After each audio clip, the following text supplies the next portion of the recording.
కాబట్టి మనం ఎప్పుడూ శివుడు మన్ని చూస్తున్నాడని నందిలా ఎలా భావించగలం? దీన్నే సాకారోపాసనగా దక్షిణామూర్తి స్తోత్రంలో శంకరాచార్యులు వారు చెప్పారు. భోరంభాంసనలో నిలోంబర మహార్నాథో హిమాంసుపుమాన్ ఇత్యాభాతి చరాచరాత్మకమిదం యస్యైవ మూర్త్యష్టకం నాణ్యకించన విద్యతే విమృశతాం యస్మాత్ పరస్మాత్ విభో తస్మై శ్రీ గురుమూర్తయే నమ ఇదం శ్రీ దక్షిణామూర్తయే.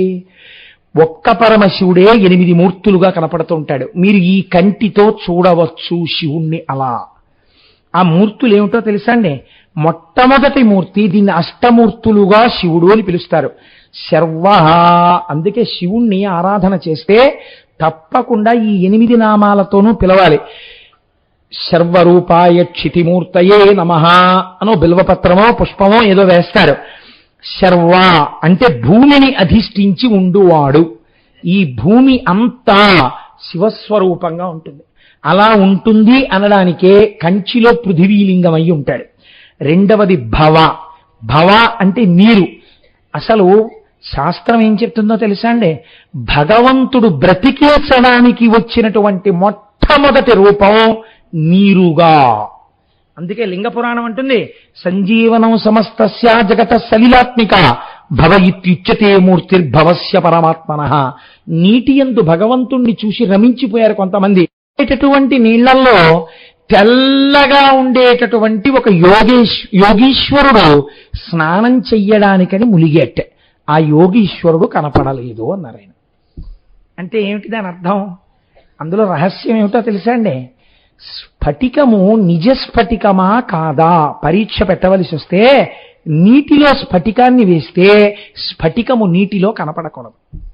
అంత తెల్లటిదైతే అది శుద్ధ స్ఫటికం అన్నమాట. ఇప్పుడు స్ఫటికమణి నిభం, అంత తెల్లటి స్వరూపం ఉన్నవాడు ఎవరు లోకంలో? శివుడు. కాబట్టి ఇప్పుడు ఆ శివుడు కంచిలో ఏ యోగి రూపంలో ఉన్నాడు? శంకరాచార్యులు వారు కైలాసం నుంచి తీసుకొచ్చిన యోగలింగంగా ఉన్నాడు. ఇప్పుడు ఆ యోగలింగం ఆ కంచి పీఠాధిపతులు చేసేటటువంటి అభిషేక జలముల యందు ములిగింది. ములిగిన తరువాత దాన్ని పైకి తీసి తుడుద్దామని చూశారు, శివలింగం కనపడలేదు. అంటే శంకరాచార్యుల వారు తెచ్చినటువంటి యోగలింగము మునిగినటువంటి నీటిని, పీఠాధిపతులు చేసినటువంటి అభిషేక జలాల్ని, అందులోంచి పైకి రేగిన ఒక బిందువు విభూత్యాభిషేకం అయిన తర్వాత ఇంకెంత తెల్లగా ఉంటుందో మనసును స్మరించి శంకరులు యోగలింగం తేవడాన్ని, కంచిలో యోగలింగాన్ని, పీఠంలో జరిగే అభిషేకాన్ని ఒక యోగి స్నానం చేసినట్టు సమన్వయం చేసి నీటి యొక్క వైభవాన్ని మహానుభావుడు నైషధంలో హర్షుడు కీర్తించాడు ఒక పద్యంలో, ఒక శ్లోకంలో. అలా ఎన్ని శ్లోకాలో ఎన్ని చిత్రాలో మహానుభావుడివి. కనుక భవ ఆయన నీటి రూపంలో ఉండి లోకాన్ని పోషిస్తున్నాడు. ఉగ్ర, ఈ చిత్రం ఏమిటో తెలుసా అండి? ఉగ్ర అన్న పేరు ఎందుకు వచ్చిందంటే లోపల వాయువు ఆయనే, బయట వాయువు ఆయనే. లోపల వాయువు బయట వాయువు లోపలికి వెళ్ళింది అనుకోండి, లోపలికి వెళ్ళిన వాయువు బయటికి వచ్చింది అనుకోండి, ఏమిటి దానివల్ల ప్రయోజనం? భవతి ఉన్నాడు మంగళం కదండి. బయట వాయువు లోపలికి వెడుతోంది, లోపల వాయువు బయటికి వస్తోంది. ఇప్పుడు బయటదే లోపలికి వచ్చుకుంటున్నాడు, లోపలిది బయటకు వదులుతున్నాడు. ఇలా వదిలితే ఏమంటారు? ఉన్నారండి కులాసాగా ఉన్నారా సార్, బాగున్నారా సార్ అంటుంటారు. రండి సార్ ఇంట్లోకి అంటారు.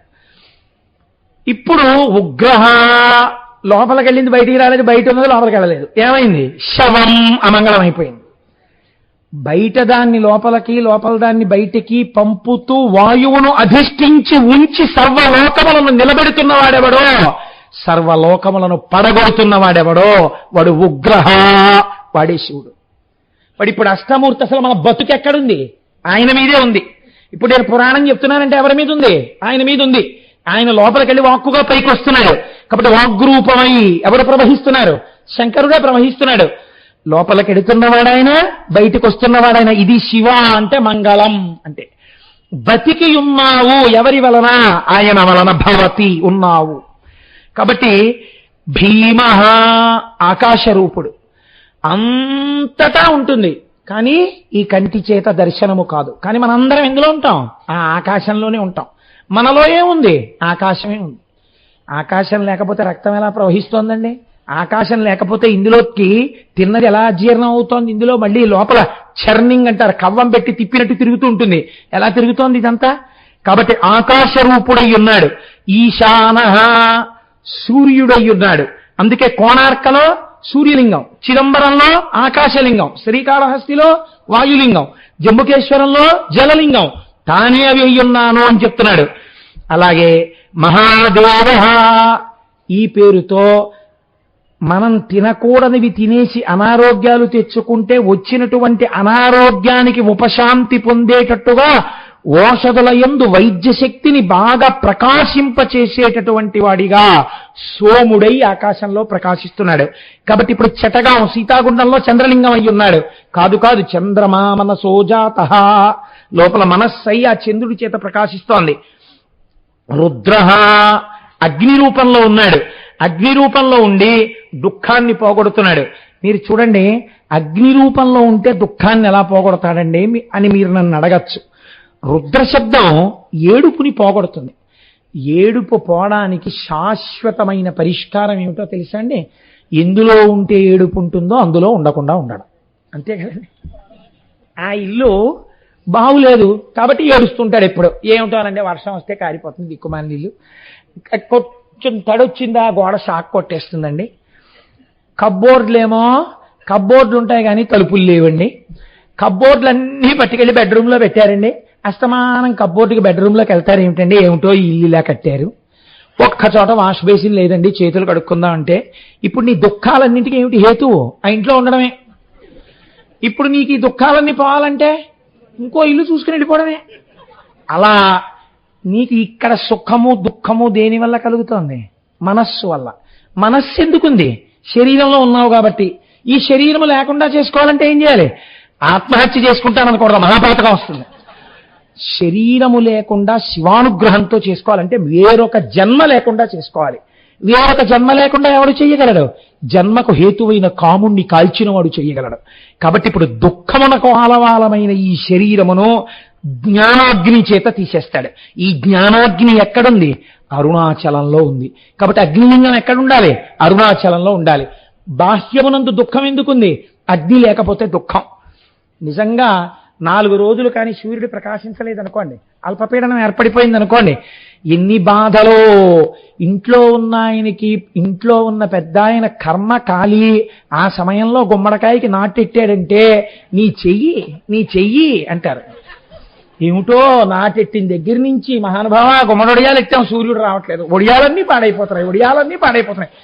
ఒడియాలు పాడైపోయినటువంటి ఏడుపు వల్ల వచ్చేటటువంటి బాధ కన్నా నీ చేత్తో నాటెట్టారన్నప్పుడల్లా వచ్చిన పాపం పెద్దది. ఎందుకంత మూట కట్టుకుంటావు దిక్కుమాలిన ఒడియాలకి? రామకృష్ణ పరమహంస ఒక విషయం చెప్తుండేవారు. ఎల్డర్ ద పంకిన్ కటర్ అంటుండేవారు. ఇంట్లో పెద్దరికం దేనికి అంటే ఆయనకి వయసు అయిపోయి ఉంటుంది. ఆయన ఒక్క నామం చెప్పడు, ఓ గుళ్ళోకి వెళ్ళడు, ఓ పూజ ఉండదు, ఓ పునస్కారం ఉండదు, ఏమీ ఉండదు. ఎందుకుంటాడు ఆయన అంటే ఎప్పుడైనా ఒడియాలు ఎడితే గుమ్మడికాయకి నాటెట్టడానికి పనికొస్తాడు ఆయన. ఎందుకంటే ఇంట్లో పెద్ద మొగ ఆయన ఎవరున్నాడో ఆయన్ని పిలిచి నాటెట్టమంటారు. అందులో గుమ్మడికాయ తీసుకొచ్చి, పెద్ద ఆయన కదా చేతులు ఉడుకుతున్నా, ఇప్పుడు దాన్ని మీరేం గట్టిగా పెట్టేసేయకండి, ఏ కాలో తగ్గోసుకుంటారు, తిరగలేము హాస్పిటల్, అలా అనండి చాలు. అంటే ఇంతోటి గుమ్మడికాయ నాటెట్టడానికి తన పెద్దరికానికి మురిసిపోతాడు. కాబట్టి ఎందుకున్నాడు ఆయన ఇంట్లో అంటే గుమ్మడికాయకి నాటెట్టడానికి బతికున్నాడు అన్నాడు రామకృష్ణ పరమహంస మహానుభావుడు. ఎంత గొప్పగా చెప్పారో చూడండి. ఇవి పెద్దరికాలు. ఆరాధన చేత ఉపాసన చేత తెచ్చుకున్న పెద్దరికం కాదు. ఆ పెద్దరికం వయస్సుకు అలా గౌరవం ఇచ్చేస్తే చాలు. ఓ గుమ్మడికాయకి నాటెట్టిచ్చేస్తే వాడి జన్మధన్యమైపోయింది అనుకుంటాడు వాడు. కాబట్టి ఆ పెద్దరికం కాదుట, జ్ఞానాగ్ని చేత పెద్దరికం. అందుకే మీకు చిత్రం ఏమిటో తెలుసా అండి? జ్ఞానమును పొందిన మహాపురుషులందరూ కౌమారమును దాటకుండా ఉంటారు. అసలు సనక సనందనాదుల్ని మీరు చూడండి, అంతటి జ్ఞానులు. వాళ్ళు ఎప్పుడు బాలురలా తిరుగుతూ ఉంటారు తప్ప వాళ్ళు వృద్ధులైపోయి ఉండరు. అసలు లోకమంతా నమస్కరించవలసిన వాళ్ళు ఎవరున్నారో వాళ్ళు కాలాన్ని దాటారు. కాబట్టి ఎవరన్నా చెప్తారు, చిత్రం వట తరోర్మూలే వృద్ధా శిష్య గురుర్యువ గురోస్తు మౌనం వ్యాఖ్యానం శిష్యాస్తు చిన్న సంశయా. గురువు యువకుడు, శిష్యులు వృద్ధులు. కనుక అటువంటి వాడు మహానుభావుడు అగ్నిస్వరూపుడై ఉన్నాడు. 8వ వాడు యజమానుడు. ఈ యజమానుడు పశుపతి లింగంగా ఖాట్మండులో ఉన్నాడు. ఇదొక చిత్రమైన ప్రతిపాదనండి.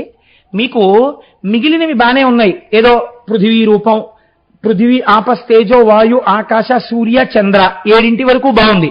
యజమానుడు కూడా లింగమేట. యజమానుడు అంటే నేను. ఇవన్నీ ఏం చెప్తున్నాను? సూర్యుణ్ణి నేను శివుడిగా చూస్తున్నాను, శివుడు నన్ను ఎప్పుడూ చూస్తున్నాడన్న భావన నందీశ్వరుళ్ళ. ఎప్పుడూ చూడ్డానికి ఎలా చూస్తాడు? సూర్యుడిగా చూస్తున్నాడు, చంద్రుడిగా చూస్తున్నాడు, పృథివిగా చూస్తున్నాడు, ఆ తర్వాత నీటిగా చూస్తున్నాడు, ఆకాశంగా చూస్తున్నాడు, అగ్నిగా చూస్తున్నాడు, ఇన్నిగా చూస్తున్నాడు. ఇన్నిగా చూస్తున్నది ఎవరిని చూస్తున్నాడు? నన్ను చూస్తున్నాడు. ఈ నువ్వెవరు? నువ్వు శివుడివే. ఇది నందికి శివుడికి అభేదం. కాబట్టి యజమాని ఎవరు? యజమాని కూడా శివుడే. కాబట్టి యజమాన లింగం ఎక్కడుంటుంది? కాఠ్మండూలో పశుపతినాథ్. ఎప్పుడు పశుపతినాథ్? ఇది మీరు వేసుకోవలసిన ప్రశ్న. ఈ ప్రశ్న వేసుకోవడానికి శివలింగం దగ్గరికి వెళ్లే ముందు నందీశ్వరుడి దగ్గర ఆగు.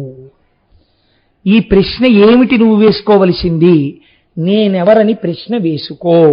శివాలయానికి వెళ్ళినప్పుడల్లా ఒక్కసారి నేనెవరు. ఇది శంకరాచార్యులు వారి శివానంద లహరిలో ఎంత గంభీరంగా చెప్పారో తెలుసా అండి? స్మృతౌ శాస్త్రే వైద్యే శకున కవిత గానఫణితౌ పురాణే మంత్రే స్తుతి చతుర. మహానుభావా, నాకేమైనా స్మృతులు వచ్చా? మనుస్మృతి లాంటివి అవి రావు. ఎవరికి? శంకరాచార్యుల వారికి. శంకరాచార్యుల వారికి రాంది శాస్త్రే. పోనీ నాకేమైనా శాస్త్రం వచ్చా? అది రాదు. వైద్యే, వైద్యం వచ్చా? అది రాదు. శకున కవిత గాన భణితో, నాకేమైనా శకున శాస్త్రం తెలుసా? అది తెలియదు. గాన, పాటలు పాడడం వచ్చా? రాదు. కవిత, కవిత్వం చెప్పడం రాదు. మరి ఇటువంటి వాణ్ణి కమర్థం దాస్యేహం కమర్థం రాజ్ఞాం ప్రీతిర్భవతి మయి కోహం పశుపతే. నా అలాంటి వాణ్ణి రాజులు ఎందుకు మెచ్చుకుంటారు? నాకు ఏదైనా ఇలాంటి దాంట్లో గుణం ఉంటే పెద్దవాళ్ళు పిలిచి, అబ్బోయి ఈయనకి పాటలు వచ్చండి, ఈయనకి సంగీతం వచ్చండి, ఈయనకి వేదం వచ్చండి, ఈయనకి ఇంకోటి వచ్చండి, ఈయనకి శకున శాస్త్రం వచ్చండి అంటారు. నాకేం రాదు శంకరా, నాకేం రాదు అని అన్నప్పుడు నేను ఎటువంటి వాడిని? ఏమీ రానివాడు పశువు. ఏంటంటే వాడికి ఏమీ రాదు, పశు సమానుడు అంటారు. కాబట్టి ఇప్పుడు నేనెవరు? నేను పశువుని. నేను పశువునైతే ఎవరికి చెందుతాను? పశుపతివి నువ్వు. ఇప్పుడు పశుమాం సర్వజ్ఞ ప్రథిత కృపయా పలయ విభో. నేను పశువుని, నువ్వు పశుపతివి, కాబట్టి నన్ను ఏలుకో అన్నారు. ఇప్పుడు నాకు మిగిలిన వాళ్ళతో సంబంధం ఏంటి? నువ్వు ఏలుకోవాలి నన్ను, నేను పశువు కాబట్టి. ఏలుకో అంటే అర్థం ఏమిటో తెలుసా అండి? శివుడికి మళ్ళీ తెచ్చి కట్టడం రాదు. అందుకే కాముణ్ణి కాలుస్తాడు, కాలుణ్ణి తంతాడు. మామూలు గొల్లవారు ఏం చేస్తారంటే ఇంట్లో ఉన్న ఆవుల దగ్గరికి వచ్చి మెడలో ఉన్న పాశం విప్పేస్తారు. మీరు గుర్తుపెట్టుకోండి, పశుపతి అన్న నామమునందు 3 ఉంటాయి.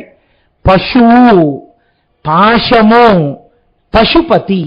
పశువు జంతువు, పాశము మెడకి కట్టబడినది, ఒక గుంజకి కట్టబడినది. పశుపతి దాన్ని విప్పేవాడు. ఆయన వచ్చి మెడలో విప్పేస్తాడు, తనతో పాటు తీసుకుపోతాడు. సాయంకాలం తీసుకొస్తాడు, మళ్ళీ కట్టుకోయి దగ్గరికి తీసుకెళ్లి దాని మెడలో కట్టేస్తాడు. శివుడికి కట్టడం రాదుట, విప్పడం వచ్చుట. ఆయన ఏం చేస్తాడో తెలుసా అండి? పశుమాం సర్వజ్ఞ, నీకన్నీ తెలుసు, నాకేం తెలియదు. ఈ వినయంతో వెళ్ళి, ఈ భక్తితో వెళ్ళి వృషభం దగ్గర నిలబడి నందీశ్వర దర్శనం చేసి, నేనెవరిదో నాకు తెలియచెయ్యి శంకరా అని మీరు అడిగితే, ఒక పశువుని తీసుకొచ్చి నందిగా మార్చినట్టు. అనగా పాశము విడిపోయినటువంటి పశువు ఇప్పుడు ఏం చేస్తోంది? ఈ వృషభానికి తాడు కట్టి గుంజ పెట్టి కట్టి చూపిస్తున్నారా మీరు? లేదు, అది అలా ఉంటుంది. కానీ ఇప్పుడు అది కదులుతోందా? కదలదు. అది ఎప్పుడు శివుణ్ణి చూస్తుంది. ఎందుకు దానికి కదలిక ఆగిపోయింది? ఎందుకు శివుణ్ణి చూస్తోంది? అది దేన్ని చూడాలో దాన్ని చూడడం దానికి అర్థమైంది. అది ఎవరో దానికి తెలిసిపోయింది.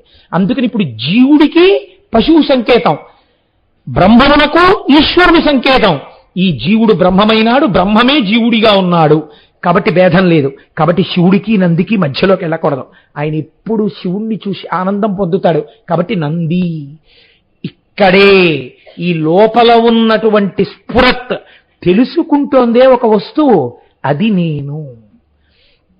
చాలా తేలిక భాషలో చెప్పాలంటే, అది చూడదు, చూసినట్టు మీకు కనబడుతున్న వస్తువు చూడలేదన్నది చూడగలిగినది ఆ స్ఫురత్. అనగా మీరు చెప్పింది ఏమిటో అయోమయంగా ఉందండి అనుకోకండి. మీరు సాధారణంగా ఏదైనా చూశారనుకోండి, ఏమంటారు? ఏమంటే చూశారా? చూశాను. ఎలా చూశారు? చూస్తున్నానా, కళ్ళతో ఎటు చూస్తున్నానా అంటారు. ఇప్పుడు మీరు దేంతో చూస్తున్నానన్నప్పుడల్లా నేను చూస్తున్నానన్నది కన్ను చేత చూస్తున్నారు.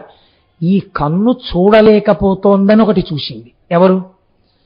నేను చాలా కాలం కళ్ళజోడు లేకుండానే చదివాను.